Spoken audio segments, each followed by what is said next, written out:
Bienvenue à tous, merci de votre participation. Pour écouter notre session en français, veuillez cliquer en bas de votre écran sur l'onglet « Interprétation » et sélectionner le drapeau français. Merci. On behalf of ICLEI Africa, the African Center for Cities, Our Future Cities, Surge Africa, and the Red Cross Crescent Climate Center, we are delighted to welcome you to the Rise Africa 2024 Action Festival. Rise Africa is a platform that brings together thinkers, doers, and enablers to inspire action for sustainable cities. This is our 4th edition of our Rise Africa Action Festival, which brings together insights, practices, and visions from across the continent under this year's theme of Solutions Only, Failures Also. This year's theme provokes us to change the way we view our cities and approach their development, particularly to promote a solutions orientation to our worldview. The festival invites you to embrace different ways of knowing, to seek ways to bridge science, policy, business, and arts in creative ways. It invites you to forge new partnerships, experiment with new concepts and ideas, and drive change in your homes and communities. This year's festival, we are running a social media storm to share how urbanization is happening in Africa, that cities can be centers of possibility, and how we can inspire action for sustainable African cities. Please share these for the days of the festival, including Africa Day, the 25th of May. As is tradition, we invite you to enter this session in a spirit of creativity. Hello, my name is Gesha Aletta, and my poem is titled, How Can We Be Afraid of the Light? The hour before dawn rouses the birds. They sing their excitement for the light. We toss and turn beneath our covers. We choose sleeping rather than sight. Without resting, there can be no labor. We need the darkness for a season. When the time comes to turn the light on, we're beside ourselves with reasons. Why we can't turn off the beaten path. Why what it asks is maybe decades or centuries away. Why it's too great to bear the burden that change asks. Why the fire and the light are dangerous because of the trails they blaze. He said, the truth will set you free, but first it will piss you off. We want change to seduce us boldly, but only with the lights off. How can we be afraid of the light? How can we hide from the glistening of tears? How can we abandon our efforts and failures? How can we be corralled by our fears? How can we be afraid of the light? How can we shy away from smiling with all our teeth? Why don't we bind our wounds with laughter's balm? How dare we bury our humanity beneath? There's a beating heart in every chest, and it's longing for a chance to run towards the finish line, whether it comes first or last. Hearts aren't swayed by competition to cease beating because of the chorus of other beating hearts. When did we become renegades towards this intuition? Perhaps if we stop trying to conquer, colonize, destroy, dominate, is where winning starts.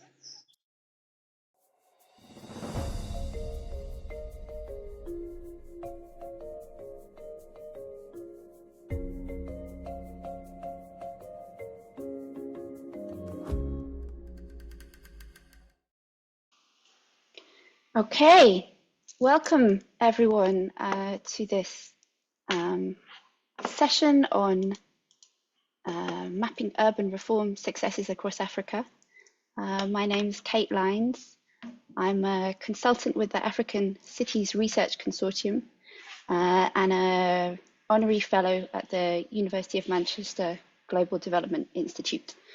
And I'm going to be chairing the session today and also introducing what we're going to be talking about. So we wanted to say, please feel free to join in the chat if your bandwidth doesn't allow for speaking out in the discussion sections. And we'd also invite you to use the chat to let us know who you are, where you're logging in from, what's the weather, where do you work. Great to know who we are presenting to and holding this discussion with. I am logging in from Copenhagen, where it's sunny and incredibly windy. So that I'll start off. All right. So I just want to start by going over the session. Can I have the next slide? That one. Thank you. All right. So so the aim of the session today is to introduce to you our new learning tool, the Urban Reform Database, the African Cities Research Consortium Urban Reform Database, which is a learning tool, a knowledge platform we've been working on. And we want to use this to have a discussion around mapping successes in urban reform across African cities, talking about how we're doing it, and getting your perspectives on what catalyses change. What do we mean by success? By the end of the session, we really hope to have been able to share our goals for the database with you and hear what you think about it. We're really hoping to get some feedback. It's a work in progress. We want to be able to illustrate some of the case studies that we're documenting and explore some of the analytical concepts that we're using with you. And we're hoping to have a fairly long 20-minute discussion session at the end, where we can talk about how do we understand success factors differently, what does success mean in terms of catalyzing change, other examples of urban reform initiatives in African cities that you know of. We'd like to learn from you, and we are also really hoping to get some concrete examples that we can maybe think about documenting on the platform, and find out if there are people who are interested in contributing as co-authors, as other kinds of contributions. I'll go into it later. All right, so the structure today is, that's me, Kate Lyons. I'm going to be introducing the ACRC and giving an overview of the database tool. Then I'll hand over to my colleague, Elizabeth, who's going to go a little deeper into what's on the database, the examples, what we've been documenting so far. And then we'll go even deeper into preconditions for catalyzing urban reform and underlying success factors for urban transformation. And that will be with my colleague, Ezana. And then we will conclude with a discussion where we really hope to hear from everyone, including in the chat, however you are able to. So, thanks very much. First of all, I wanted to give a brief introduction to the African Cities Research Consortium. The ACRC is a 6-year research program funded by the UK FCDO. Its primary aim is to catalyze reform through action research by creating robust new knowledge and evidence on African cities of systems that leads to the development of and investment in more effective economic development and poverty reduction policies and programs. The starting point is addressing critical challenges. African cities are complex and dynamic. The initial focus is 12 cities, and the consortium itself is made up of research, policy think tanks, civil society organizations, all with a long history and much experience, networks of helping to understand and facilitate and create positive change, particularly for disadvantaged groups of urban residents. And a few of the main consortium partners you can see at the bottom of the screen here. So that's the ACRC. That was really in a nutshell, but I didn't want to take up too much time before diving into the database platform itself. If you want to find out more, you can you can visit the African Cities Research Consortium website. So, the Urban Reform Database. I should say this is a project I have been coordinating nurturing for the last 2 or 3 years. And we launched the web platform this month, not long ago. So it's a work in progress. It's very new. We're really excited to find out what people think about it. So please, as you go, as I talk, I should have said, can we go back 2 slides to the QR code? Sorry. There we go. I wanted to say, as I talk, please feel free to explore the database while I'm talking. We want to know what you think about it. So the QR code is there, or there's also a short URL that you can use.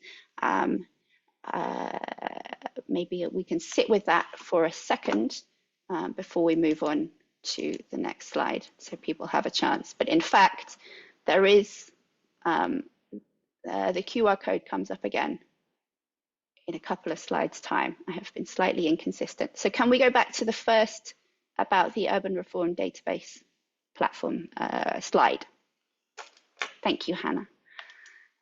So the database is a learning tool. It's a website. It's a curated database of success stories of urban reform in African cities. And we want to spotlight them and celebrate them. Next slide. And by doing this, we want to make evidence and insights openly available and easy to explore and accessible. The aim, the database is for urban researchers and practitioners, anyone who wants to find out more about urban reform initiatives that have already been implemented or are being implemented in African cities, anyone who's interested, and think about what positive examples can teach us. We welcome contributions from across the consortium and beyond. So we welcome contributions from all of you. Contributors can get in touch to suggest an idea or a topic to put on the database. You're welcome to get in touch if you're interested in co-authoring a case study.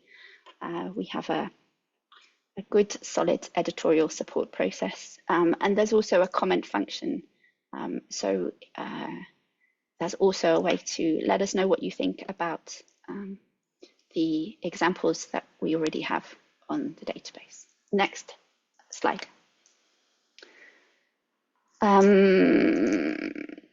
So the aim of creating this learning tool, we have 2 aims, as a kind of externally looking aim and an internally looking aim into the ACRC. So the first aim is just to catalyze and contribute to broader debates about what is possible. We feel like recognizing the breadth of efforts and focusing on positive examples can advance discussions, the urban reform frontier. We want to be able to share a really wide set of work on here eventually. And then the second goal is the database is also a way that we can bolster the ACRC's evidence base and build on our theoretical framework, particularly around the concept of the role of urban reform coalitions, which Azana will be talking to a little later. So it helps us to bolster the evidence base about the way that the consortium is thinking about catalyzing change. The way that we're doing this is through short case studies. They're maybe like a double blog length, something like that. Positive urban reform efforts from the past decade. So we're trying to focus on the recent things and in that way also bring out the recent context. in these cities. They are written and peer-reviewed by academics and research professionals, and they contain some context and background, success factors, challenges, important lessons, and direct the reader to further resources. We have designed them to be both accessible to read and easily navigable. You can search using the map, or you can filter by various different properties. So the QR code is there again. So that is the end of my introduction to the database. I think I'm all right for time. I'm now going to hand over to my colleague Elizabeth, who will go a little bit more into explaining what exactly case studies are in theory and in reality. Thank you, Kate. Hi, everyone. So just like Kate mentioned, the database case studies are written or identified actually based on a set of criteria. So the first one that we have listed here is it's actually interesting the way we define initiative. It includes different projects led by agencies and actors at the community level, but also sort of large-scale World Bank projects as well. So just like we heard in the introduction video, successes and failures also, we're looking really at the scope of what we're trying to document is very wide. And that includes the actual implementation and leading agencies. The second point, so we're looking at African cities, not necessarily or not exclusively cities where the consortium has conducted research. So for anyone who is connected or thinking about a specific case study and that doesn't necessarily fall within the cities that we work in, please do sort of share the idea anyway. And then in terms of time, so we're looking at initiatives that are ongoing, but it's important to emphasize that since our focus is on learning from not just success, but failure also, it's important that these initiatives are not sort of fresh. We're looking at recent initiatives that have been implemented in the past decade, but also initiatives that are ongoing. And then evidence of success, like I said, so there's a lot of space to really develop our understanding of what success means, whether it's framed from or in relation to the objectives that were set by the specific initiative or experiences of beneficiaries themselves. This is all integrated into how we document the case studies. Transparency as well. So it's important that we draw on a variety of resources when we document these studies to ensure that we're not sort of creating any preferences when it comes to what we're documenting and the tone with which we document the studies as well. And yes, last point here. So there has to be a clear potential for learning, since this also, the fact that we are launching this database as the ACRC is entering a new phase in its work, we're really interested in understanding how we can learn and how this can be used to design more sort of targeted initiatives in addressing urban challenges. Can I ask for the next slide, please? Thank you. The next one as well. Excellent, thanks very much. So for those of you who are actually on the site now, hopefully someone has connected, you'll see that one way to navigate the site is through the map. So what you see here are actually grouped sort of regionalized case studies. So when you see 6, it's not that we have 6 case studies from Kenya, because if you zoom in, you'll see that it's sort of specified. So we have a number of case studies captured in Kampala. This also includes an initiative that will soon be published from Mogadishu.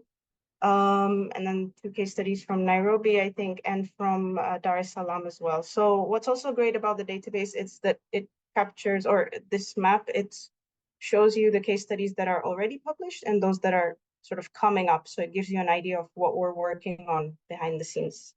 Can I ask for the next slide? Thank you. Yeah, let me just move basis. So yes, so what's really exciting about the database is the scope of or the diversity of case studies that it allows us to document. Like I said, the criteria is very flexible, and we're mainly focused on successes. So one such example is the property tax reform initiative that was implemented in Freetown, Sierra Leone in 2018. So this coincided with the what would we call it?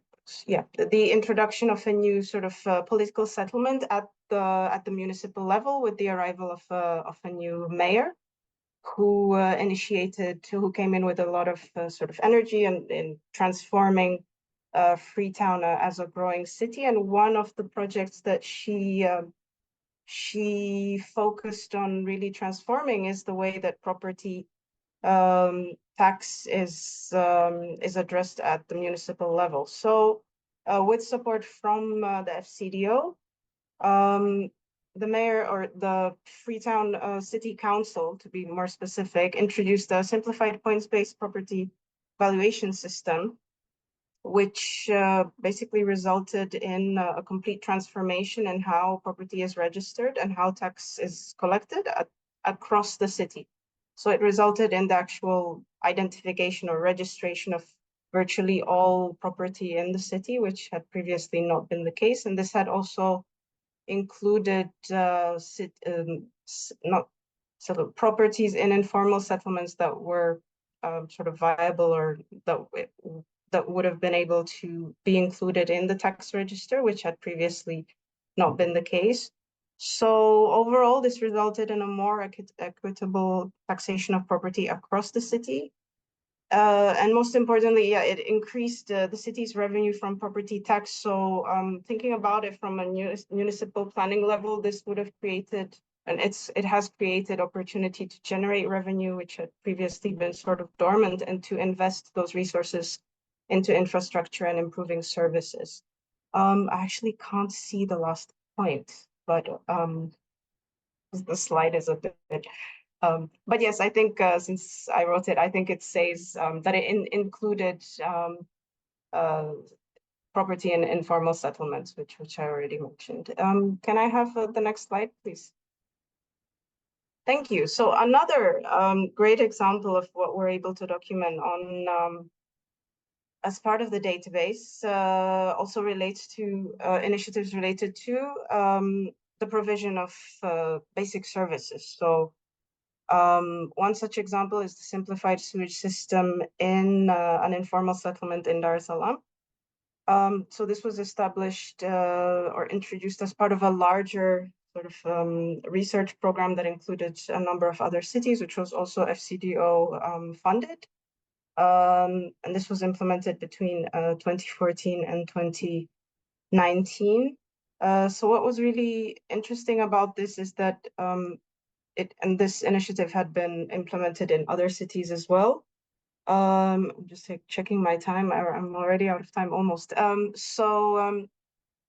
What was interesting is that it allowed people who had previously not been part of the main sort of municipal waste management system to have this alternative system designed within their informal settlements, which used technology that made it a lot more accessible for them to be able to use. So this resulted in an improved sanitation situation for those residents as well, and it also facilitated access to loans for mainly for the landlords within those specific settlements, since they were since this also highlighted this precarity between being a tenant and having sort of well-established sanitation facilities in neighborhoods. Can I ask for the next slide, please?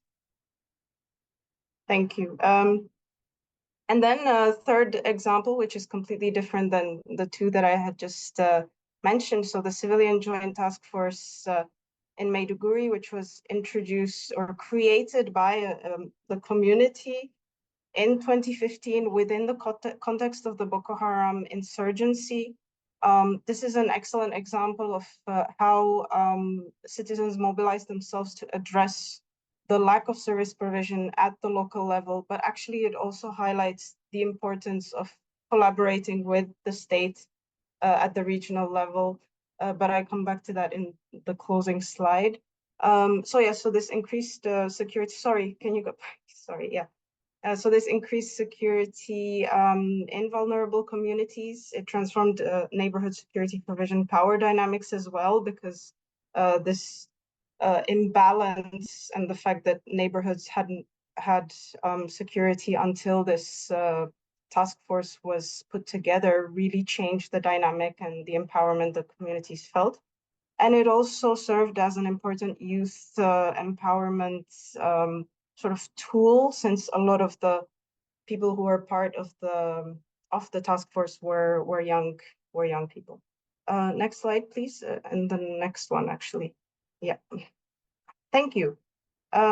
So each of these initiatives highlights the 4 preconditions for urban transformation that the ACRC has identified.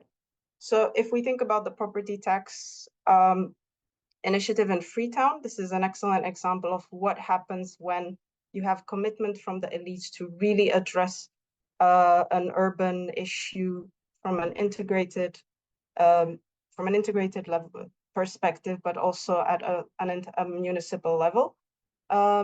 And then, so yes, the task force that I just mentioned is an excellent example of what happens when citizens mobilize themselves and how this really transforms different issues into sort of solvable issues. That relates to the point just opposite, formal and informal reform coalition. So in relation to the task force in Maiduguri, we see how an informal citizen-based sort of collaboration can be transformed into something a lot more into something that actually blurs those formal and informal lines, since the task force had then received support and training from Borno State.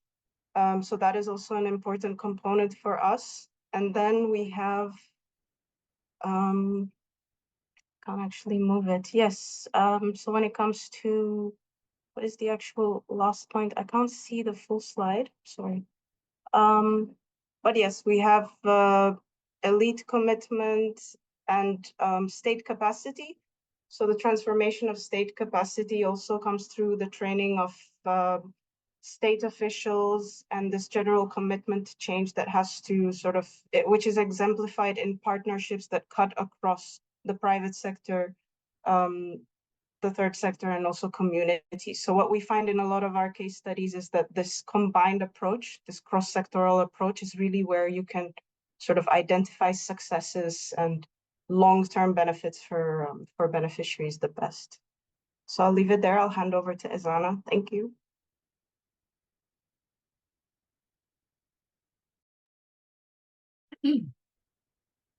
Thank you very much, Elizabeth. May I have the next slide, please? Yeah, I will quickly introduce the role coalition building plays in catalyzing inclusive urban reform. Next slide, please. I will pick on the last slide that my colleague Elizabeth shared. One of the ACRC's catalyst for urban transformation is formal and informal reform coalitions. So in my quick intervention, what I will do is, how do we understand, urban reform coalitions? What's why do we need them? And also, what conditions would play for them to play a catalyzing role in inclusive urban reform. Next slide, please.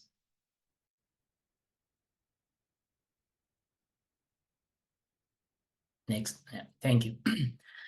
So here at ACRC defines urban reform coalitions as a group of different stakeholders who see the benefit of coming together to pursue as a common agenda, a common goal, while maintaining their organizational autonomy. They come together because they think that, or because they are convinced that, by mobilizing or by pulling their joint effort, they could achieve more their individual organizational objectives. And these stakeholders could be state agencies, civil society organizations, private sector, and organized community groups. So by negotiating, by discussing, and also by jointly producing knowledge and pooling their resources, they advance the reform agenda that they are determined to see. Next slide, please. And the purpose of, or the main significance of urban reform coalitions, particularly from the inclusion perspective, is it helps to challenge exclusion. As we all know, urban challenge, particularly vulnerability, poverty, and informality, they are a result of exclusion. They are a result of how those groups are included to the urban system or to the urban economy. So by building solidarity, or by building collaboration or relations across the power divide, across the class divide, across the sectoral divide, particularly disadvantaged groups would get the chance to be part of the decision-making process or the planning-making process, or they could challenge their exclusion. So that's one potential benefit that urban reform coalitions would provide. The second one, they could help to build the capacity of disadvantaged groups in terms of understanding their settlement, in terms of researching their settlement, in terms of articulating their needs and the solutions in a way that is legible, or in a way that's acceptable for state agencies. No one knows more than the challenge or the potential solutions for informal settlement more than the people who are living there.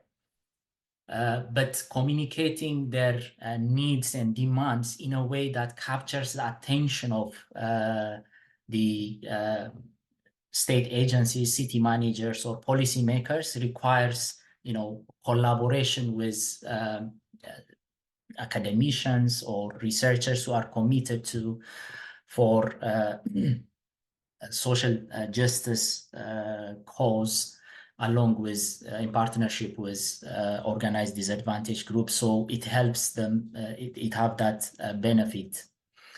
The third advantage of a reform coalition is capitalizing on political opportunities and building solidarity to resist against threats of various threats. In terms of political opportunities, what we mean is as Elizabeth mentioned, the coming of a progressive mayor, or a change in the policy or regulation could be a political opportunity that could have been that by building relations among different stakeholders, it would be possible to capitalize on it, or also to challenge threats. The most challenging threats that many disadvantaged groups face in urban areas are issues of eviction, privatization of basic services, and so on. So to challenge these kinds of threats, building these relations among different strategically positioned stakeholders would benefit and helps to facilitate urban reform. Next slide, please. So what are the conditions, that helps to facilitate the success, the functioning of urban reform coalitions that helps them to achieve inclusive reform. These are some of, this is not our exhaustive, some of the things that I highlight and I want to share with you, and I will look to hear your thoughts on them. The first one is local democratization. This means devolution of power to the local level, as well as expansion of democratic spaces. The more the local government is empowered and the more there is democratic spaces, it would allow for the emergence and functioning of inclusive reform coalitions to emerge and to function. But one challenge that we have in Africa is due to the incomplete nature of the decentralization process going on. Even though there are this partnership built between grassroots organizations and local governments, the local governments are incapable of responding. They don't have the resource or they don't have the authority because of the incomplete decentralization. The second key factor is organized community. When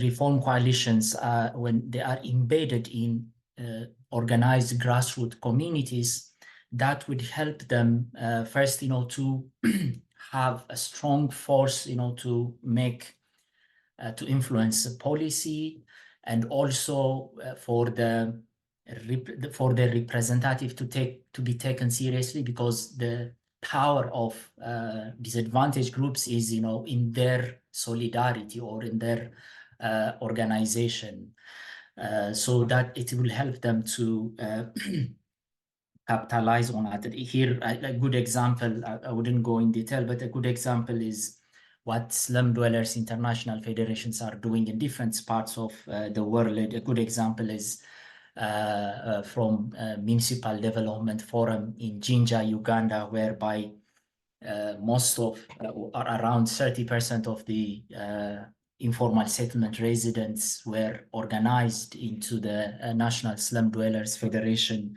of Uganda. And that Municipal Development Forum was, established to facilitate, to identify challenges and to give solutions and coordinate development programming.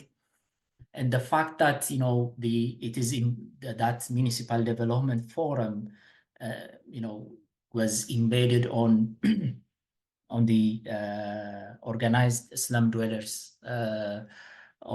Federation of Uganda, it gives a strong force, because 29% of that city, the slum population, were organized in that federation, and that number give them the political significance. The local government couldn't ignore them. And the third key issue is managing political opportunities and threats. And this, in line with the organized community, to achieve a reform, it's not possible to achieve a reform, through boardroom negotiations. Other different tactics are also important to make a reform possible, and the fact that having an organized community would help to engage in, contention, street demonstration, or subversion. A good example is Mukuru spatial planning. Mukuru SPA, Mukuru Spatial Planning Area, which an example is included in the database.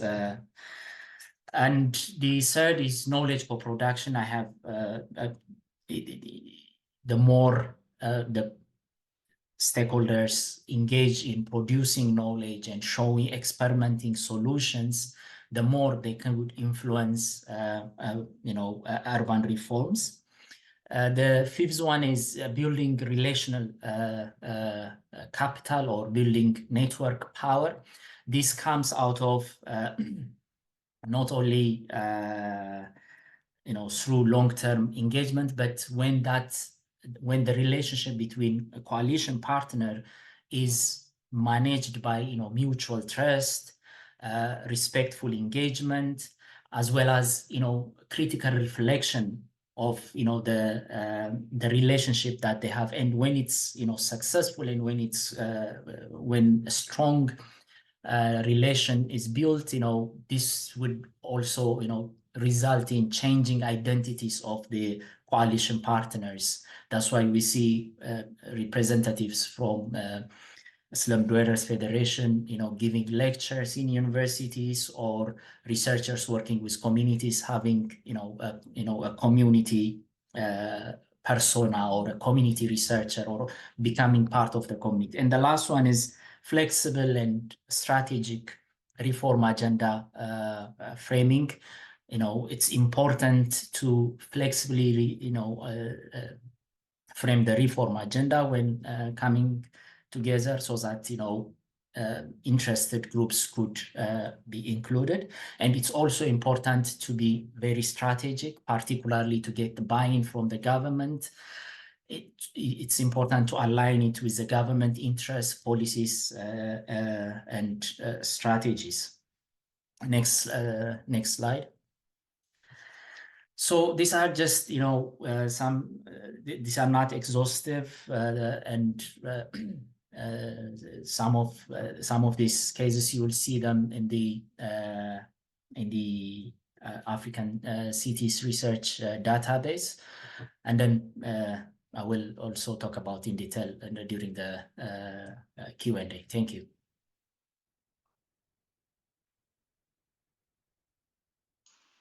Thanks, Azana.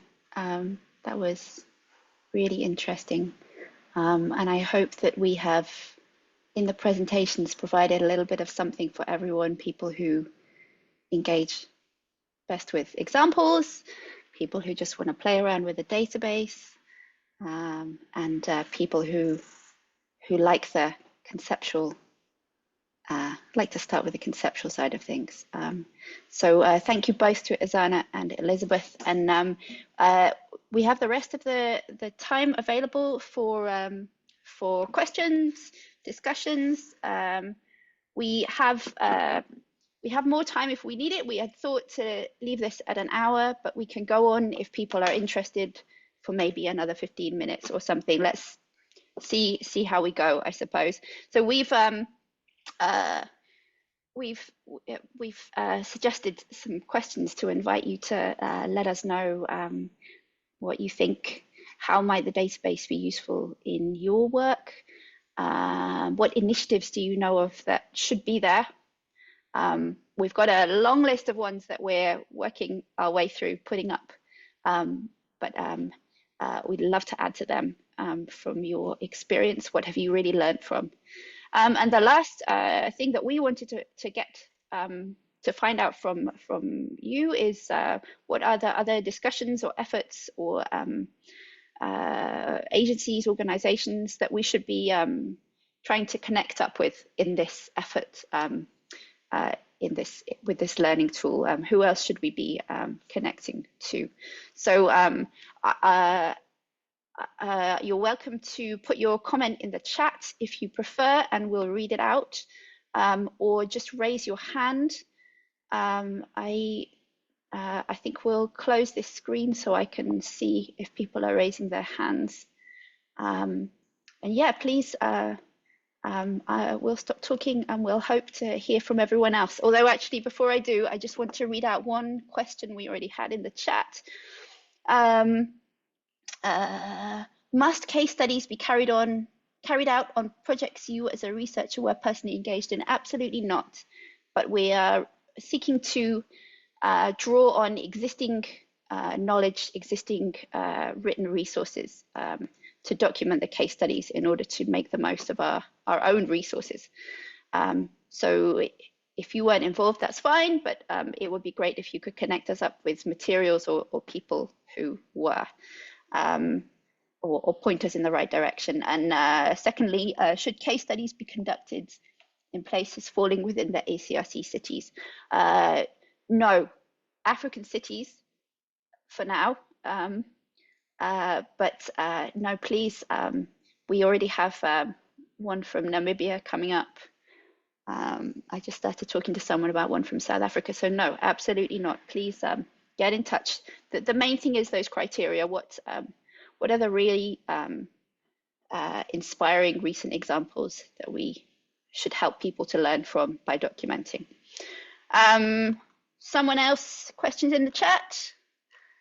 I have a number, Mike Davis. I have a number of initiatives that may be interesting. Thank you very much. We'll note them down, and if you can leave us an email address or get in touch, we'll leave our emails at the end of the presentation. Please get in touch. Sounds great. Elizabeth Bolrick, very interesting. Regarding Dar es Salaam, my observation is language barriers matter. Yes, absolutely. Yes, absolutely. Elizabeth, I completely agree. Elizabeth says the most known initiatives are also the same time the biggest, most formalized in terms of ability to receive donor funding. I completely agree, and this is something we're certainly grappling with. I don't think we have the answer. The ones that have the funding and the donor are sort of donor-led model as well, or a donor-funded model, are also the ones that have things like evaluation reports that we often try and draw on. I think one way that we are trying to get around this, or trying to go beyond these kind of examples, is through documenting the work of the national networks of slum dweller international affiliates who are involved in the consortium in each of the focus city countries at least. And there we have the opportunity to work with them on documenting some that aren't so well written up already, drawing on internal documentation or other things. But yes, thank you for that. It's a really good point. Mike also says, I work with Solidarity Interpreters Network, and we are developing African languages capacity. Wonderful. Frank Fruwanka, thank you very much. Somebody else said it looked beautiful. Thank you very much. I appreciate that as well. Does anyone have would anyone like to come in with a question? Somebody there? Sorry. Michael, please, you're very welcome.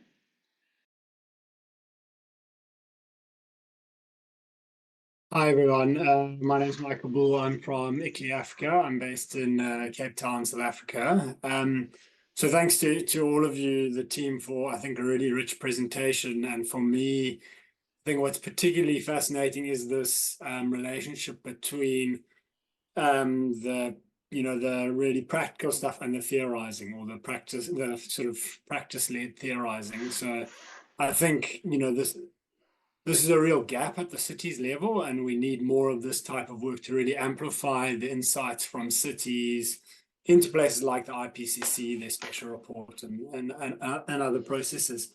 And so with that, the importance of theorizing from the South, I'm wondering, why aren't there any African universities in the consortium? And are there plans to have like future phases and expand that? And who's doing that kind of theorizing? But it just seems like an omission not to have an African university there. Thanks. Thanks, Michael. I'd like to ask my colleague Chris to respond to that one. He's the communications manager for the ACRC. Chris, are you there? I am, yeah. Thanks, Kate. Yeah, so you're quite right that an African university isn't in those set of core partners. Essentially, this was down to the bidding structure.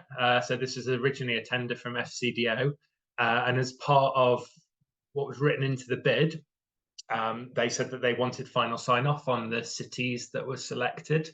So what we didn't want to do at that stage was draw individual universities sort of located in a particular city into the bid, only to find them, not passing, not getting approved by FCDO.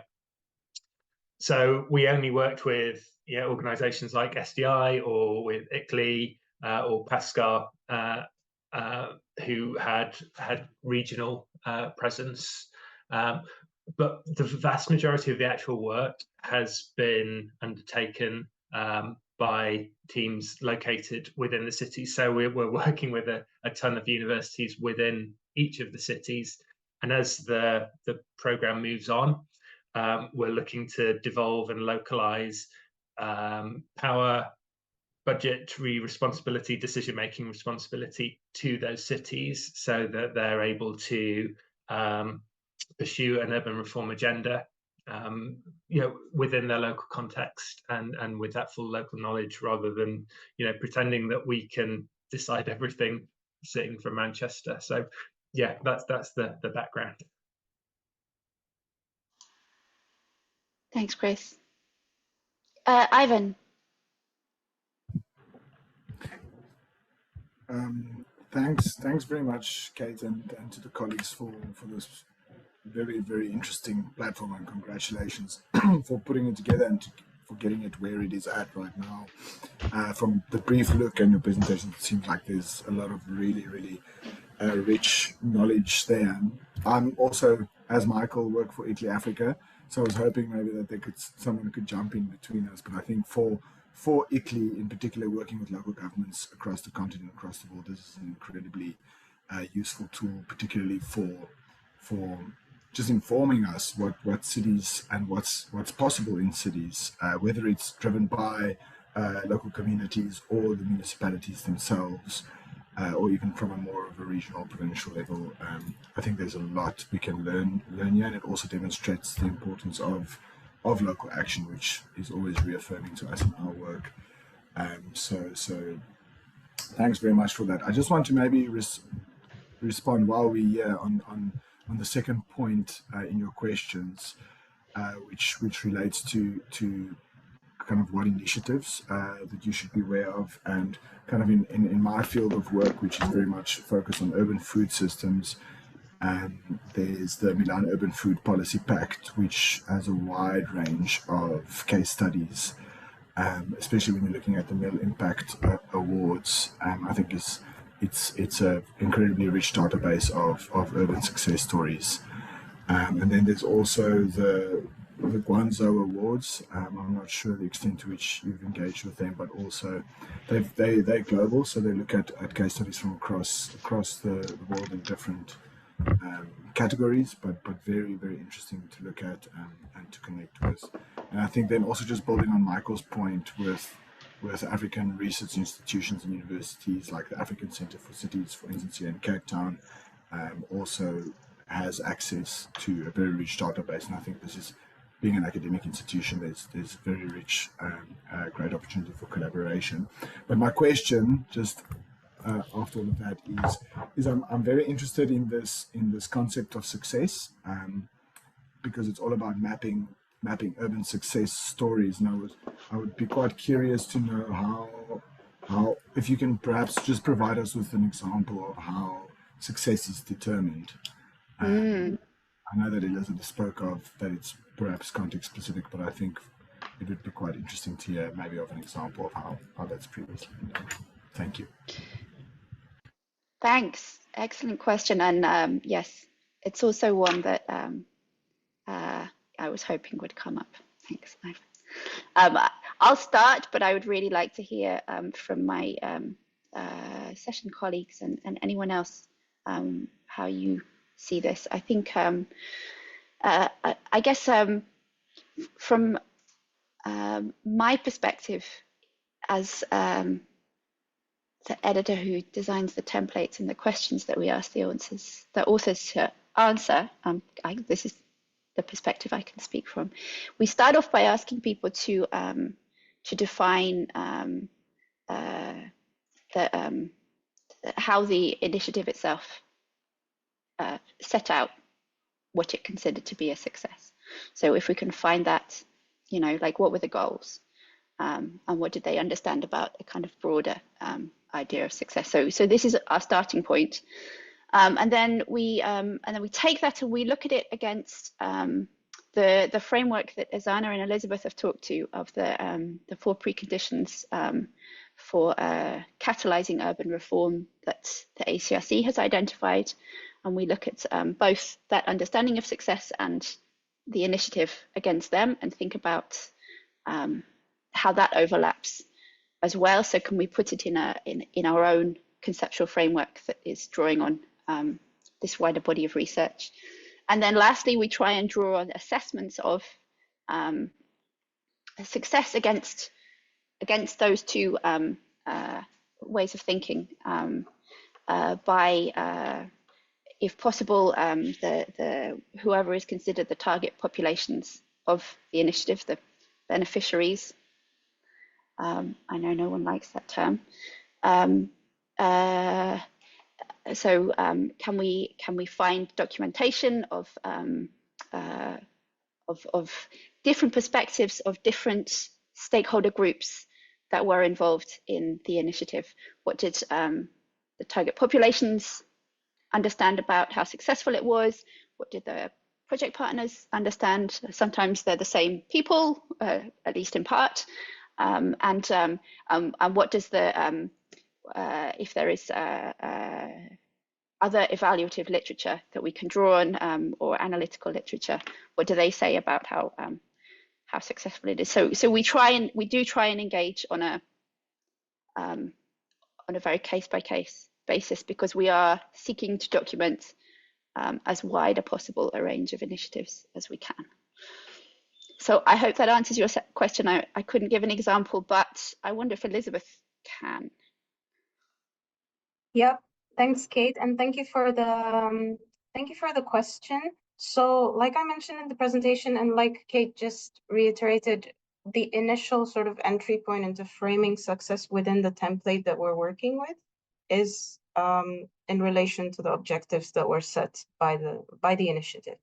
But then, as you write about that and as you document the actual outputs, you realize that you definitely need those experiences of beneficiaries and to understand what was actually what change took place, what was transformed. So far, as the person who documents many of the case studies, what I found useful is leaning on my own conceptualization of success, which is not necessarily very structured, but then it relates to my research focus. So the concepts that I relate to are empowerment and transformation. So in relation to gender, for example, I recently documented an initiative that was implemented in Sierra Leone and Freetown specifically by the IOM.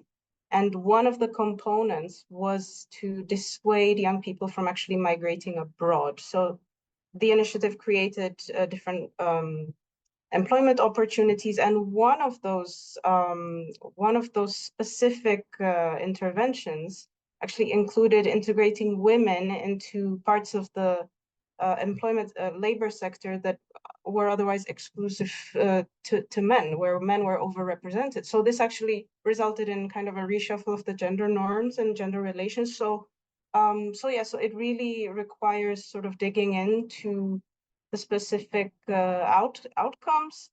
And definitely in relation to one of the questions that's been mentioned earlier, this is where it might be useful, especially when there's no literature to lean on.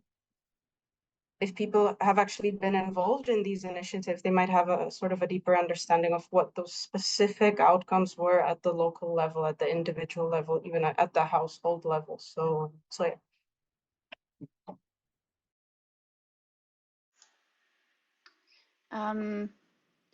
Zana, I wanted to call on you for a question in the. Sorry, Ivan, did you want to come back at all?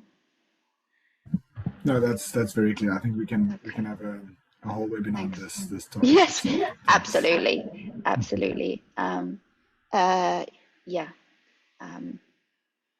I hope it's something that, I think it's something that we're constantly coming back to and thinking about just as we do the databases. We've already refined it a fair amount since we started the early case studies, and it's certainly something that we were hoping that that forums like this could also help us to really get our teeth into. Azana, there was a question from Guy Deegan in the, sorry for any pronunciation, in the chat. For the case studies presented, oh, maybe this is for Elizabeth, I'm not sure. Maybe both of you have something. Let's start with Azana. Are media and journalists considered stakeholders in coalitions for urban transformations? Indeed, media professionals, they could play a key. For example, in the reform coalition that I mentioned, a municipal development forum in Uganda, particularly in Jinja, media was part of the stakeholders. But from my research experience also, media professionals and journalists, they play a significant role in exposing urban challenges and bringing attention to the suffering of people who are in the informal economy or in the informal settlement. So it's a key. They are a key partner in giving coverage for the challenge of people and for attracting attention. And Kate also would add, with examples in Mukuru, how the research done in partnership between university and people in the informal settlement in Mukuru, how that was captured, how the research was captured by journalists, and that calls the attention of government officials. So they are a key player in reform coalition building. Yeah, that was certainly a key milestone in the Mukuru SPA, Special Planning Area initiative in Nairobi. There was a really significant piece of documentation done by the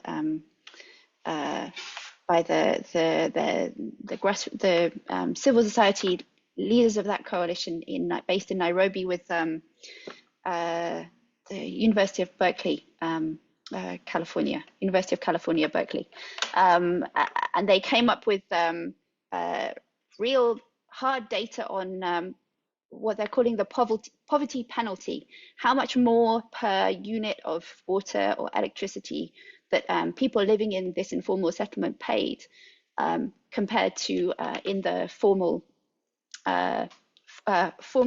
residential areas. And the difference was huge. I can't remember the numbers. Please have a look at the case study on the website. But the difference was huge, and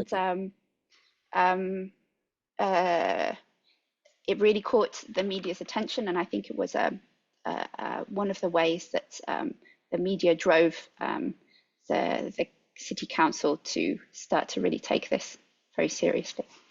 Not least because of the lost economic potential that was represented by the purchasing power of this huge settlement of 500,000 people. Similarly, in my research in Addis Ababa as well, when there is eviction or displacement from the inner city, people in the informal settlement, they actively use the media, particularly the private media, to attract attention. Yeah. Thank you both.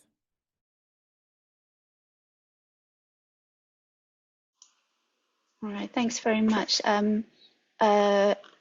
Yeah, we have in the chat, we've reached the end of our hour. I feel like we're kind of naturally wrapping up anyway. Any last burning questions? This is your chance.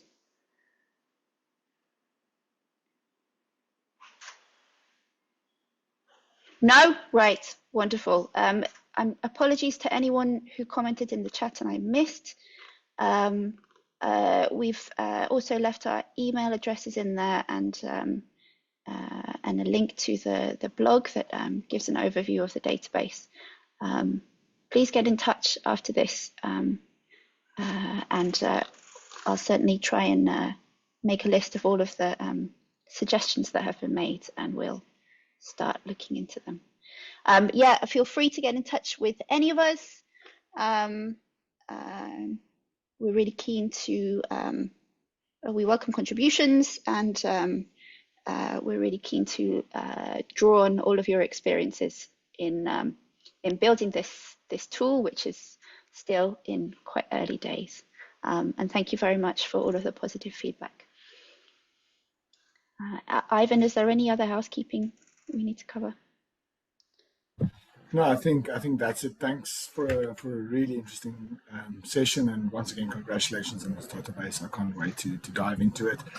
Just for all the participants, you'd see I've posted in the chat. There is also a post-event survey that we would invite all of you to fill out, just to ensure we optimize our approach, and to also get your thoughts on the session that we can disseminate with the speakers, and make all part of our kind of post-events communication. So thanks all for joining. Over to you, Kate, for some final words.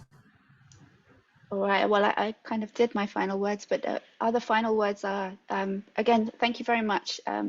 It's been wonderful to be able to introduce you to this project that we've been working on for such a long time. And thanks for the feedback, but please, we really welcome ideas for initiatives to document, contributions, people who are interested in being co-authors, and do follow up on the database website. There's the ACRC website as well. We're on social media, and you have our email addresses. So I wish you a wonderful rest of the RISE Festival. I hope to join some of the sessions and see you there. Thank you, everybody.